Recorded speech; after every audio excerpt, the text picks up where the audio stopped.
తాకట్లో ఉన్న మీ బంగారాన్ని విడిపించి ఆ రోజు ఆన్లైన్ రేటుకి కొంటాం. Sharma gold company. Mega family కోడలిగా ఎంతటి బాధ్యతలు నిర్వర్తిస్తుందో అపోలో హాస్పిటల్ బాధ్యతలను కూడా అంతే స్థాయిలో మోస్తూ ఉంటుంది ఉపాసన కొణిదెల.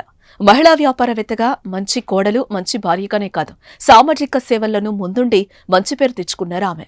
మూగజీవాల సంరక్షణ, ఆరోగ్య చిట్కాలు వంటి వాటి గురించి చెప్తూ అందరికీ అవగాహన కల్పిస్తూ సామాజిక బాధ్యతను నిర్వర్తిస్తారు. సమాజం నుంచి తీసుకోవడమే కాదు, ఎంతో కొంత సమాజానికి తిరిగి ఇవ్వాలనే స్ఫూర్తితో తన వంతు బాధ్యతగా సేవా కార్యక్రమాలు నిర్వహిస్తున్నారు. తాజాగా తన తాత అపోలో ఆసుపత్రుల అధినేత ప్రతాప్ రెడ్డి జన్మదినం సందర్భంగా మరో మంచి కార్యక్రమానికి ముందడుగు వేశారు.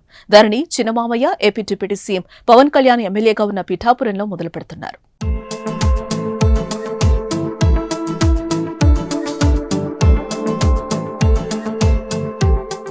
చాలా మంది మహిళలు గర్భధారణ సమయంలో అవగాహన లేకపోవడం, సరైన ఆహారం తీసుకోకపోవడంతో ఆరోగ్య సమస్యలు ఎదురవుతున్నాయి.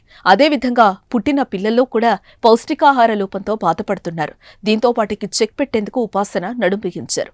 ప్రసూతి, శిశు మరణాలు లేకుండా జాగ్రత్తలు తీసుకోవటం, గర్భం దాల్చినప్పటి నుంచి ప్రసవం అనంతరం మహిళలు చిన్నారులకు పౌష్టికాహారం అందించాలని ముందుకొచ్చారు. అంతేకాదు మహిళా సాధికారతలో భాగంగా ఆర్థికంగా నిలదొక్కునేందుకు నైపుణ్యాల పెంపుదలపై అవగాహన కల్పించనున్నారు.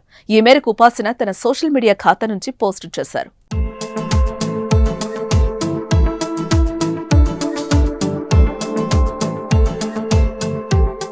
మీ అందరి ఆశీర్వాదంతో ఆరోగ్య సాధికారత తల్లులు, చిన్నారులను తయారు చేస్తాం. సుమారు 1000 రోజుల పాటు ఈ కార్యక్రమం చేపట్టనున్నాం. సమాజానికి తిరిగిచ్చే అవకాశం రావటం నా బాధ్యతగా భావిస్తున్నాను. మహిళలు ఆరోగ్యంగా ఉండాలి, వారి పిల్లలు సంపూర్ణ పోషణ అందిపుచ్చుకోవాలి. ఈ లక్ష్యంతోనే మా ప్రయాణం మొదలైంది. తొలుత పిఠాపురంలో ప్రారంభం కానున్న ప్రాజెక్ట్ తర్వాత మరిన్ని ప్రాంతాలకు విస్తరిస్తాం అని అన్నారు. ఉపాసన మరో మంచి పనికి అడుగులు వేయటం, అది కూడా పిఠాపురం నుంచి ప్రారంభించడంతో జన సైనికులు హర్షం వ్యక్తం చేస్తున్నారు. మరి మెగా కోడలు తలపెట్టే ఏ కార్యక్రమంపై మీ అభిప్రాయాన్ని కామెంట్ చేయండి.